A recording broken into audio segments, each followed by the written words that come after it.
په یوه تجربه کې د ماشومانو د خوړلو په عادت باندې د تلویزیوني اعلانونو اغیزې څیړل شوي. په تجربه کې 1500 ماشومان د 7 نه تر 11 کلونو ترمنځ په تصادفي ډول ټاکل شوي او په دوه ګروپونو ویشل شوي.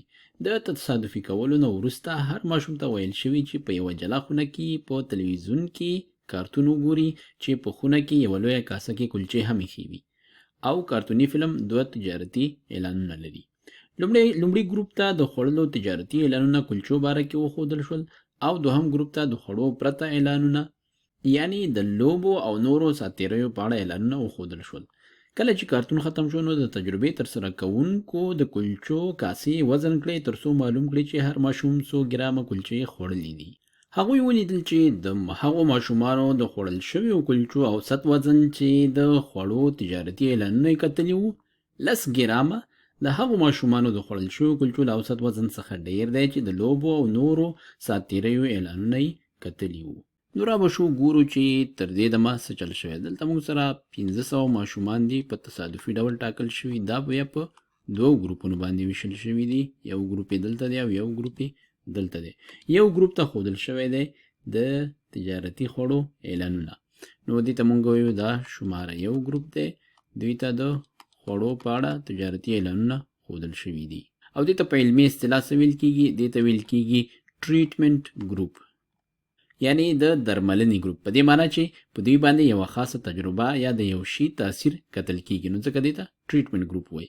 او همدارنګه دوهم ګروپ چې دی هغې ته ښودل شوي دي د خوړو پرته نور اعلانونه د لوبو او نورو ساتیریو اعلانونه. نو دا شو دوهم ګروپ او دې ته ښودل شوي دي د لوبو اعلانونه. دې ته په علمي اصطلاح ویل کیږي کنټرول ګروپ یعنی دوی ته څه شی خاص نه دي ورکول شوي بس دا همداسې ساده کتل کیږي. ښه نو کله چې کارتون ختم شو نو دوی وکتل چې هر ماشوم څومره خوراک کړی دی او بیا یې د دې ګروپ لپاره اوسط پیدا کړ د دې پیدا کړ. نو ویې لیدل چې دغه د خوړو والا اعلانونه چې چا کتلي د دوی د خوړل شویو کلچو اوسط چې دی هغه 10 ګرامه د دې بل ګروپ څخه زیات دی.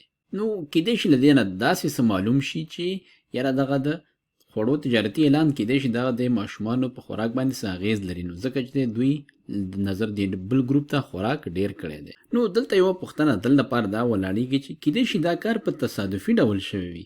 کیدای شي که داسې شوی وي چې دواړو ته عین اعلانونه ښودلي وي بیا هم د یو ګروپ د خوړو اوسط نظر بل ګروپ ته هغه ډیر راغلی وي. نو دا د تصادف ډول له مخې هم کیدای شي. نو اوس به موږ دا څنګه په ثبوت رسوو چې دغه چې د دې ګروپ د خوړلو اوسط 10 ګرامه نظر دی بل ګروپ ته زیات دی؟ دا به موږ څنګه معلومو؟ د دې احتمال به څنګه پیدا کوو چې دا کیدای شي په تصادفي ډول دا کار شوی وي. نو دې څومره احتمال شي چې دا کار ښایي په تصادفي ډول ترسره شوی وي؟ نو د دې د معلومولو لپاره موږ راځو دا طریقه کاروو کومه چې دلته ذکر شوې وایي. وروسته یې د یو اتومات پروګرام په مرسته یاد ګروپونه بیا له سره په تصادفي ډول په دوه نویو ګروپونو وویشل او د دواړو اوسطونو ترمنځ یې توپیر اندازه کړو. دغه تجربه یې 1.5 سل وارې تکرار کړه او لاسته راغلي توپیرونه یې په لاندې ډول ګراف کړل. دلته یې ګراف کړي دي. نو معنا دوی څه وکړل؟ دوی داسې وکړل چې مثلا دوی سره 1500 ماشومان و 1 2 3 همداسې پسې راځو تر 500 پورې 500 ماشومان و. فرض وکړو چې د اول ماشوم چې دی 2 ګرامه کلچې خوړلې، دوهم 4 ګرامه خوړلې، دریم کیدای شي 12 ګرامه خوړلې وي او همداسې پسې راځو کیدای شي د 500 ماشوم چې دی 0 ګرامه کلچې خوړلې وي. او موږ پوهېږو چې دا په دوه ګروپونو ویشل شو. داسې فرض وکړو چې دا لومړني نیمایي کسان چې دی دا یې په لومړني ګروپ کې اچولي او دا پاتې نیمایي کسان چې دی دا یې په دوهم ګروپ کې اچولي دي. نو دا د درملنې ګروپ شو او دا کنټرول ګروپ. خو اوس دوی څه کار کوي؟ اوس دغه دا کومې پایلې چې دوی ته لا په لاس ورغلي دا سره تیر و بیر کوي. یعنی داسې وایي چې دا ځل به دا کس په دوهم ګروپ کې وي، دا کس به هم په دوهم ګروپ ته ځي، دا کس به همدلته په دوهم ګروپ کې پاتې کیږي، همدارنګه دا کس چې دی دا به همدلته پاتې کیږي، دې ځای نه به دا کس راځي دا به اول ګروپ ته ځي، دا کس به هم اول ګروپ ته ځي. نو په دې ډول سره دا دوی اوس دغه پایلې چې لاسته راغلي دا بیخي تصادفي کوي. او اوس پکې دا نه معلومیږي چې په دې ګروپ کې کوم هلک کوم یو اعلان کتلی دی او په دې ګروپ کې کوم هلک کوم یو اعلان کتلی دی. او بیا د دواړو نویو ګروپونه چې کوم د تصادفي کولو نه وروسته په لاس راغلي د دوی دواړو اوسط ګوري چې دوی په اوسط ډول څومره خوراک کړی او دوی په اوسط ډول څومره خوراک کړی دی. او له دې وروسته راځي دا پوښتنه کوي چې اوس د دې دواړو ګروپونو د اوسطونو د توپیرونو توضیح په کوم ډول ده. نو چې کله دوی دا کار ترسره کوي، یعنې دغه ګروپونه بیا ځلې بدل را بدل کړي او د دوی د اوسطونو ترمنځ توپیر وګوري، نو ګوري چې د یو لوی شمېر پایلو ترمنځ چې دی د دوی د اوسطونو ترمنځ هیڅ ډول توپیر نشته. دلته د دوی ترمنځ توپیر صفر دی. ګورو چې دا څومره دی. نو د 1.5 کرته چې دا کار تکرار کړي چې دا ګروپونه را بدل کړي، نو ګورو چې 1 2 3 4 5 6 7 8 9 10 11 12 13 14 15 16 17 ښه نه پوهېږم دا مې صحیح حساب که که نه، خو فرض چې دا شاوخوا شاوخوا پایلو کې چې دی دغه د دوی د اوسطونو ترمنځ توپیر هغه صفر راځي. نو له دې څخه خو داسې معلومیږي کله چې موږ دغه ګروپونه په تصادفي ډول برابر کو، نو د دې احتمال ډېر کم په لاس راځي چې د دواړو ګروپونو ترمنځ د خوړلو د اوسط توپیر 10 ګرامه ولري، یا دې خوا یا دې خوا 10 ګرامه یا کم وي او 10 ګرامه بل زیات وي. دلته موږ وینو چې د نویو ګروپونو د اوسطونو ترمنځ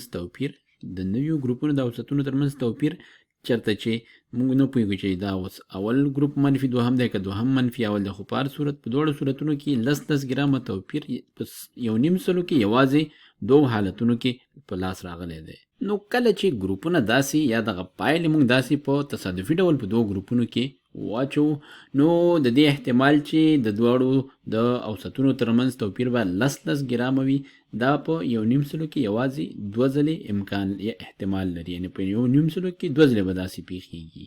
په یاد ولرئ چې دلته موږ سره دا 1.5 نقطې دي، 1.5 ټکي دلته موږ ایښي دي، او په 1.5 کې 2 ځلې دا د 2% نه هم کم راځي، 1% او 2% ترمنځ راځي. او که چیرې موږ ته دا معلوم وي چې دوی ترمنځ دا توپیر موږ د اول ګروپ منفي دوهم ګروپ راخلو، بیا خو دغه یو طرف موږ راخلو، نو دا په 1.5 کې یو ځل راځي، کوم چې له 1% څخه هم کم راځي. نو له دې څخه اوس موږ دا پایله اخلو چې کله د دغسې نتیجې راتلل په تصادفي ډول بیخي لږ امکان لږ احتمال ولري، یعنې 1% نه کم احتمال لري چې داسې پایله موږ په تصادفي ډول لاسته راوړو، نو بیا موږ وایو چې نظر تجربو ته دغه لاسته راغلې پایله چې دا ارزښت لرونکې پایله ده. دا موږ باید په نظر کې ونیسو، د دې په اړه فکر وکړو. نو پایله دا شو چې کله موږ 2 ګروپونه داسې راواخلو او دوی باندې دغه تجربه ترسره کړو، نو د دې احتمال یوازې څومره دی 1% دی چې دغه پایله به موږ ته په تصادفي ډول په لاس راغلی وي. نو دلته چې دی موږ ګورو چې داسې پایله په 1.5 کې یو ځل لاسته راځي، او دلته چې موږ په تجربې سره کومه پایله لاسته راوړو، د دې معنا ده چې دا تجربه بیخي سمه ده او په دې ماشومانو باندې د دې په خوړو باندې دغه د تجارتي اعلان اغېز خامخا شته دی.